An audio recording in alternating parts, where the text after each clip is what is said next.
saya telah mencanangkan bahwa Indonesia harus segera swasembada pangan dalam waktu yang sesingkat-singkatnya. Kita tidak boleh tergantung sumber makanan dari luar. Apakah kita sadar bahwa rakyat kita dan anak-anak kita banyak yang kurang gizi? Banyak rakyat kita yang tidak dapat pekerjaan yang baik.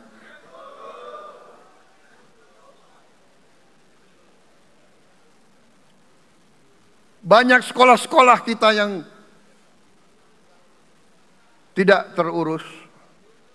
Saudara-saudara sekalian, kita harus berani melihat ini semua. Dan kita harus berani menyelesaikan masalah ini semua.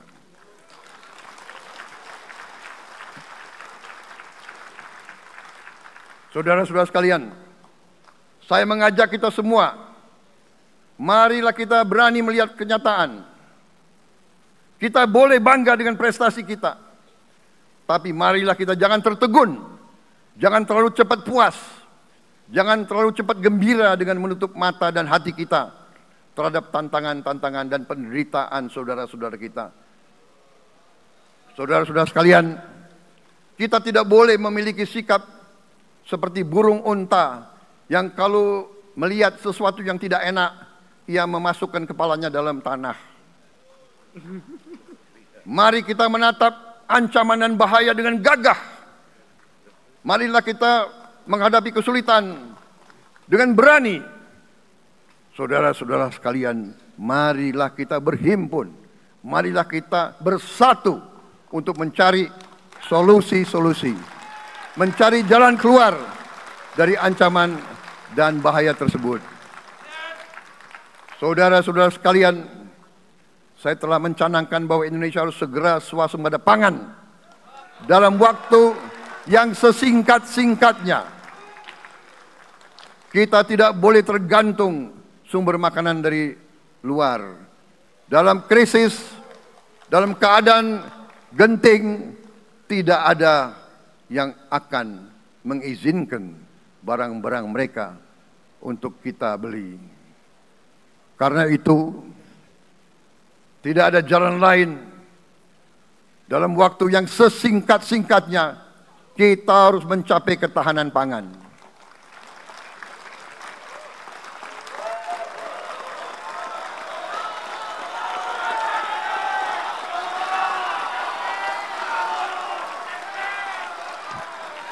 Kita harus mampu memproduksi dan memenuhi kebutuhan pangan seluruh rakyat Indonesia. Saya sudah mempelajari bersama pakar-pakar yang membantu saya. Saya yakin paling lambat 4-5 tahun kita akan swasembada pangan. Bahkan kita siap menjadi lumbung pangan dunia.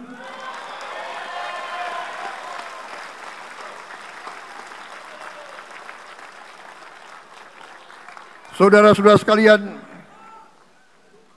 kita juga harus swasembada energi. Dalam keadaan ketegangan, dalam keadaan kemungkinan terjadi perang di mana-mana, kita harus siap dengan kemungkinan yang paling jelek. Negara-negara lain harus memikirkan kepentingan mereka sendiri. Kalau terjadi hal yang tidak kita inginkan, sulit akan kita dapat sumber energi dari negara lain. Karena itu, kita harus swasembada energi dan kita mampu untuk swasembada energi. Kita diberi karunia oleh Tuhan Maha Besar. Tanaman-tanaman yang membuat kita bisa tidak tergantung bangsa lain. Tanaman-tanaman seperti kelapa sawit bisa menghasilkan solar dan bensin. Kita juga punya tanaman-tanaman lain seperti singkong, tebu, sagu, jagung, dan lain-lain. Kita juga punya energi bawah tanah, geotermal yang cukup. Kita punya batu bara yang sangat banyak. Kita punya energi dari air yang sangat besar. Saudara-saudara sekalian, pemerintah yang saya pimpin nanti akan fokus untuk mencapai swasembada energi. Kita juga harus mengelola air kita dengan baik.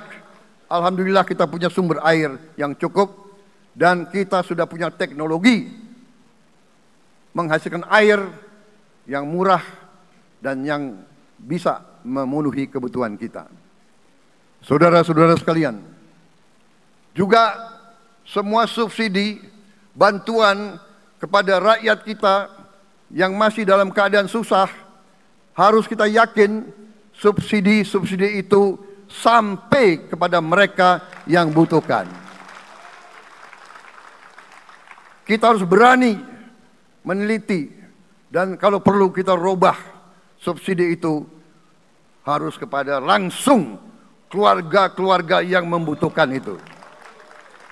Dengan teknologi digital kita akan mampu sampai subsidi itu sampai ke setiap keluarga yang membutuhkan. Tidak boleh aliran-aliran bantuan itu tidak sampai ke mereka yang butuh itu. Saudara-saudara, anak-anak kita semua harus bisa makan bergizi minimal 1 kali sehari. Dan itu akan kita lakukan dan itu bisa kita lakukan, saudara-saudara sekalian. Selain itu, menjamin, melindungi mereka yang paling lemah untuk mencapai kesejahteraan sejati, kemakmuran yang sebenarnya, kita harus melakukan hilirisasi kepada semua komoditas yang kita miliki. Nilai tambah dari semua komoditas itu harus menambah kekuatan ekonomi kita sehingga rakyat kita bisa mencapai tingkat hidup yang sejahtera. Seluruh komoditas kita harus bisa dinikmati oleh seluruh rakyat Indonesia. Saya sudah katakan kita harus berani menghadapi dan memberantas korupsi dengan perbaikan sistem, dengan penegakan hukum yang tegas, dengan digitalisasi, insya Allah kita akan kurangi korupsi secara signifikan. Tapi ini harus kita lakukan. Seluruh unsur pimpinan harus memberi contoh. Ing ngarso sing tulodo.